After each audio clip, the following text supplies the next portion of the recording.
Approach to unconsciousness, क्या चीज? Approach to unconsciousness. अगर एक मरीज हमारे अस्पताल में अचेत अवस्था में लाया जाता है तो क्या क्या चीजें हमें समझनी चाहिए। प्रायः हम लोगों ने देखा है कि अस्पताल प्राइमरी लेवल का होता है जो छोटा अस्पताल कहलाता है, सेकेंडरी लेवल का होता है जो बीच वाला कहलाता है, टर्शरी लेवल का होता है जो बहुत बड़ा कहलाता है जैसे मेडिकल कॉलेजेस और मल्टी स्पेशलिटी हॉस्पिटल्स होते हैं। तो प्राइमरी हॉस्पिटल सबसे नजदीक होता है। अगर कोई गांव में, छोटे कस्बे में, देहात में, जिले में रह रहा है तो सबसे पहले आदमी प्राइमरी हॉस्पिटल में जाता है। तो वहां डॉक्टर साहब जब देखते हैं कि मरीज अनकॉन्शियस स्थिति में है तो उसको प्राइमरी उपचार देके जनरली बड़े अस्पताल भेज देते हैं। तो हमें यह आज समझने की कोशिश करनी है कि अचेत अवस्था, अनकॉन्शियसनेस को कैसे इवेलुएट करेंगे। पहले हम हिस्ट्री लेंगे। अगर हम इस पेशेंट की बात करें तो ये पेशेंट सांस का रोगी था, उसको सांस की बीमारी रहती थी जिसको क्रोनिक ऑब्स्ट्रक्टिव पल्मोनरी डिजीज कहते हैं। तो अगर सांस का रोगी आ रहा है और जो सांस लेने में दिक्कत कर रहा है, ऑक्सीजन कम है और बेहोशी की अवस्था में है, तो पहली चीज हमारे दिमाग में आ रही थी कि जरूर इसका कार्बन डाइऑक्साइड बढ़ गया होगा, इसने CO2 रिटेन कर लिया होगा। इस बात को CO2 नार्कोसिस या CO2 रिटेंशन कहते हैं, जिसकी वजह से ऐसा हो रहा होगा।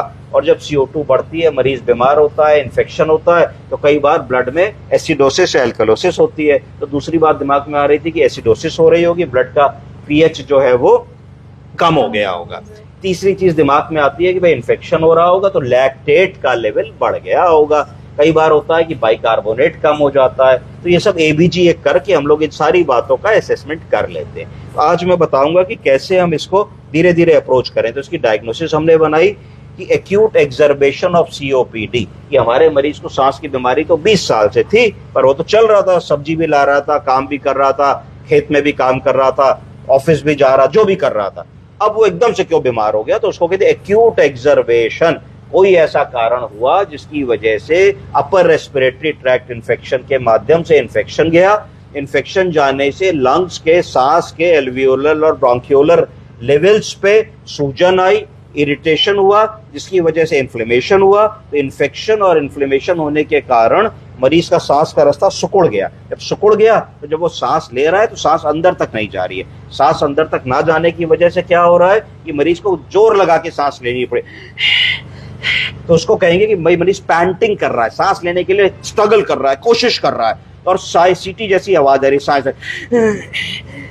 ऐसे आवाज आ रही है। तो एकदम से आप जब आला लगाओगे तो आपका पूरे लंग में सुनाई पड़ेगा कि हवा की एयर एंट्री बिल्कुल ठीक नहीं है, थोड़ी थोड़ी हवा ऊपर सुनाई पड़े, नीचे तक हवा नहीं जा रही है। तो एकदम से इस बात को कहा जाएगा कि मरीज को सीवियर क्या हो रहा है, ब्रोंकोस्पैज्म, सीवियर ब्रोंकोस्पैज्म हो रहा है। और क्या सुनाई पड़ रहा है, सीटी जैसी आवाज, उसको कहा जाएगा रोंकाई, कि सर सीवियर ब्रोंकोस्पैज्म मरीज है, इसको रोंकाई हमको सुनाई पड़ रहे हैं। तो आप इमीडिएटली उसको ब्रोंको डायलिटेशन की दवा दोगे, निबुलाइजेशन दोगे, थोड़ा सा ऑक्सीजन लगा दोगे, टेरिफाइलिन और एक स्टेरॉइड में जो आपके पास उपलब्ध होगा, हाइड्रोकॉर्टिसोन, मिथाइल प्रेडनिसोलोन, जो भी दे सकते होगे उसको इमीडिएटली दे दोगे अपने प्राइमरी लेवल पर भी, जब तक कि आगे आप कुछ और सोचते हो। वाइटल लोगे, BP देखोगे, पल्स देखोगे, टेम्परेचर देखोगे, हिस्ट्री लेने की कोशिश करोगे, पुराने क्या रिकॉर्ड लाया है, सीधे आ रहा है कि किसी अस्पताल से आ रहा है, हफ्ते भर से बीमार था, कोई दवा खा के आ रहा है, नहीं आ रहा है, ये सारी बात पूछोगे। अंडरलाइंग ब्लड प्रेशर है, डायबिटीज है, थायराइड है, coronary artery disease, kidney disease है कि नहीं, इसके बारे में पूछने की कोशिश करोगे। तो इतना जब आपने पूछ लिया तो आपको एक बेसिक असेसमेंट हो गया कि भाई सांस का मरीज है। अब अगर आपने ये सब भी किया और आपका मरीज स्टेबल नहीं हो रहा, उसकी सांस टूट रही है, ABG बहुत अच्छा नहीं है, SpO2 मेंटेन नहीं हो रहा है, तो फिर आप जिसके यहाँ सुविधा है वहां उसको इंट्यूबेट करके, आपके पास अगर वेंटिलेटर है तो वेंटिलेटर लगाओगे, अगर वेंटिलेटर नहीं है तो वेन सर्किट पे आप उसको मेंटेन करके आगे रेफर करने की कोशिश करोगे। अब दूसरी बात हमको क्या समझ में आई कि भाई अगर मान लीजिए हमने ABG देखा, ABG में पैरामीटर्स बहुत बिगड़े, नहीं निकले, तो भी हमारा मरीज बेहोश है, तो हमारे दिमाग में बात आई भाई ये इंसेफेलोपैथी का क्या और कारण हो सकता है। तो हमें दिमाग में बात आई कि भाई इसका पेट थोड़ा टाइट है, इसको लेटरिन 3 दिन से नहीं हुई है, कभी कभी अल्कोहल भी ले लेता था। तो दिमाग में बात आई कि हिपैटिक इंसेफेलोपैथी तो नहीं हो रही है, हिपैटिक इंसेफेलोपैथी। तो चैतन्यता ना होने का या बेहोशी का एक कारण तो हमने रेस्पिरेटरी बता दिया, सांस वाला, जिसमें कार्बन डाइऑक्साइड बढ़नी चाहिए थी, ऑक्सीजन कम होना चाहिए था। उसके अलावा दूसरा जो कारण दिमाग में आया वो बिगड़ा हुआ लिवर अगर होगा तो अमोनिया बढ़ जाएगी। तो आपको अमोनिया का असेसमेंट भेजना है, कोशिश करनी कि आर्टीरियल ब्लड में सीरम अमोनिया को नाप लें। अगर सीरम अमोनिया बहुत ज्यादा है तो सीरम अमोनिया के अंदर ताकत होती है कि वो ब्लड ब्रेन बैरियर को क्रॉस करता है और चेतना को मूर्छा में बदल देता है। तो आपके दिमाग में ये पार्ट आना चाहिए। उसको कैसे आप मैनेज करने वाले हो, उसके लिए जरूरी है कि मरीज को 4 से 5 पतले दस्त रोज हो। तो लग्जेटिव जो भी आपके पास उपलब्ध है, क्रेमाफिन की सिरप, डुफालेक की सिरप, लूज एनीमा, जो भी आप कर सकते हो कि वो करोगे कि 3-4 पतले वाटरी लूज मोशंस उसको हो, क्योंकि अमोनिया आंतों में रिटेन होता है। तो जैसे बावल खुलेगा, पॉटी होगी तो सीरम अमोनिया का स्तर गिर जाएगा। और अगर मरीज की चेतना अमोनिया की वजह से कम होगी तो मरीज को धीरे धीरे चेतना आने लगेगी। उसके बाद यदि मरीज कोई नशे की दवा करता है, कोई मरीज ने नींद की दवा खाई है, कुछ और दवाएं करता है, तो कोशिश करोगे कि उस इमरजेंसी के दवा समय में उस सारी दवाओं को रोक दोगे और अटेंडेंट से कहोगे कि हमारे डॉक्टर जैसा बताएंगे हम धीरे धीरे दवाओं को अपने हिसाब से देंगे, अभी आप मुट्ठी भर दवाओं को इस समय 1-2 दिन के लिए रोक लीजिए, इमरजेंसी की दवाओं को चलने दीजिए। उसके बाद और देखोगे कि भाई क्या चीजें खोजने की कोशिश करोगे। फिर कार्डियोवैस्कुलर सिस्टम को एनालाइज करोगे कि भैया मरीज सीरियस है, बोल नहीं रहा है, हार्ट कैसा है। हार्ट के लिए बीपी देखा तो 140/90 आया, पल्स देखी 110 आई, तो मन में एक सांत्वना आई कि मरीज शॉक में नहीं है। अगर मरीज सेप्टिक शॉक में होता, कार्डियोजेनिक शॉक में होता, तो काफी संभावना इस बात की थी कि हाइपोटेंशन होता, बीपी लो होता।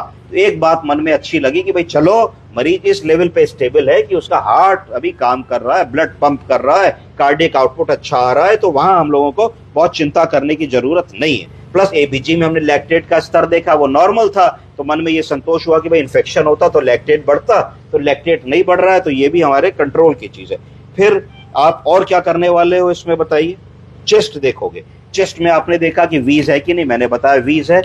क्रेप्स है कि नहीं, मैंने बताया क्रेप्स है। उसका आंसर बताया कि निबुलाइजेशन दिया, ऑक्सीजन दी, ब्रोंकोडायलेटर दिया, थोड़ी डोज में हमने स्टेरॉइड दिया। फिर अगर हमको वेंटिलेटर लगाना भी पड़ा इमरजेंसी में, तो हमारी सोच होनी चाहिए कि हम वेंटिलेटर कितनी जल्दी लगा दें जिससे जान बच सके, और ऑक्सीजन की कमी से और कार्बन डाइऑक्साइड अगर ज्यादा है तो उससे ब्रेन में इंजरी ना हो। प्लस दूसरी बात ये मन में आनी चाहिए कि कितनी जल्दी हम वेंटिलेटर को निकाल सकें, तो कैसे वो फेवरेबल सर्कमस्टेंसेस बनाए कि मरीज का वेंटिलेटर झट से निकल जाए, इसके बारे में सोचना है। तो इसके लिए यदि हमने एसआईएमवी मोड पे लिया है तो उसको पीएसवी मोड पे लेकर के आएंगे, पीएसवी मोड पे लिया है तो सीपैप मोड पे लेके आएंगे, सीपैप मोड पे लेने के बाद टीपी स्ट्राइल देंगे, और टीपी स्ट्राइल देने के बाद फिर एक्सट्रोबेशन की कोशिश करते रहेंगे। ये हमारे दिमाग में बिल्कुल होना चाहिए कि कैसे जल्दी से जल्दी हम अपने मरीज को वेंटिलेटर से निकाल सके। अब दवाओं में जैसे ब्लड प्रेशर का मरीज था तो हम लिख देंगे कि भाई ब्लड प्रेशर की इस समय हम ये दवा देना चाहते हैं जो सेफ होती है। तो आपको लगा ऐसी कौन सी दवा है जो किडनी के भी पॉइंट ऑफ व्यू से सेफ है, तो आपको लगा भाई कैल्शियम चैनल ब्लॉकर है। कौन सा कैल्शियम चैनल ब्लॉकर, तो आपको लगा भाई एम्लोडिपिन से बढ़िया सिल्लीडिपिन है, तो आपने लिखा सिल्लीडिपिन 5 मिलीग्राम में देना चाहता हूं। कब? जब हमारे मरीज का बीपी 140/90 से ऊपर जाए तब, वरना मत देना, क्योंकि इस समय मरीज सिक है, बीमार है, वेंटिलेटर पे, शॉक पे, एकदम से बीपी डाउन ना हो जाए गोली से। फिर आपको दूसरा लगा कि भाई थोड़ी सी सूजन है, थोड़ा सा ओवरलोड हो सकता है, बुजुर्ग आदमी है, तो आपने कहा थोड़ा सा डायरेटिक दे देते हैं, तो आपने थोड़ा सा डायरेटिक दे दिया। जब तक आपका 2D इको वगैरह नहीं हो रहा है, जब तक आप हार्ट का इजेक्शन फ्रैक्शन नहीं पता लगा पा रहे हो, तो आपने थोड़ा सा एलवीएफ वाले एंगल को इससे कवर करने की कोशिश करी। आपने लिखा कि भाई अभी क्योंकि बीपी हमारा ठीक है और हमारा मरीज डिहाइड्रेटेड नहीं लग रहा है, तो मैं फ्लूइड नहीं देना चाहता हूं जब तक मेरा इको होके मुझे ये ना पता लग जाए कि मरीज का हार्ट का कार्डियक आउटपुट कितना है। तो ये आपने एक बात कर ली। उसके बाद फिर आपने देखा मरीज की चेतना नहीं है, अभी आपके पास सीटी स्कैन की रिपोर्ट नहीं है, एमआरआई की रिपोर्ट नहीं है, अभी आप उसका सेंट्रल नर्वस सिस्टम इवेल्युएट नहीं कर पाए हो। तो आपके दिमाग में एक बात ये भी आई कि ऐसा तो नहीं कि मरीज को कुछ ब्रेन में प्रॉब्लम हुई हो, पर क्योंकि हमने देखा शुरू में कि मरीज के चारों हाथ पैर चल रहे थे तो वो पॉसिबिलिटी कम हुई। मरीज होश में भी था तो वो पॉसिबिलिटी कम हुई। होश का मतलब है कि था तो ऑल्टर्ड सेंसोरियम में, बट अराउजेबल था टू पेन।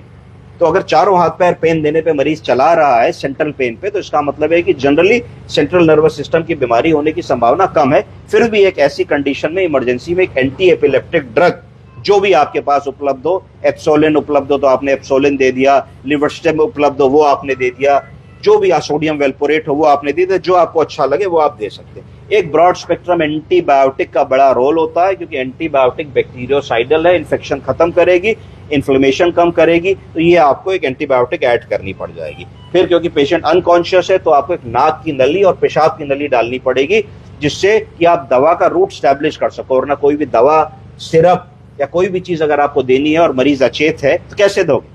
बिना नाक की नली के तो जाएगी नहीं। फिर पेशाब कैसे नापोगे? इनपुट आउटपुट को भी चार्ट करना है, तो एक कैथेटर होने की बड़ी जरूरत है। इतनी चीज हम लोगों को मरीज में कम से कम करनी है। अगर मरीज हमारे पास इमरजेंसी सिचुएशन में आ रहा है, उसके बाद ही हम उसको रेफर करें। और ये सब अगर हम आधे घंटे में, 20 मिनट में, 30 मिनट में कर लेते हैं तो मरीज का जीवन बचाया जा सकता है। आज डॉक्टर्स डे पे हम लोगों को सब डॉक्टरों को बधाई, सब पैरामेडिकल्स को बधाई, सब नर्सिंग ऑफिसर्स को बधाई, पूरी सब टीमों को बधाई। और हम लोगों को एकजुट होके अपने मरीज के लिए जितना भी हमको आता है, हमको अपना बेस्ट देना है। आज यही प्रण हम सबको लेना है। धन्यवाद।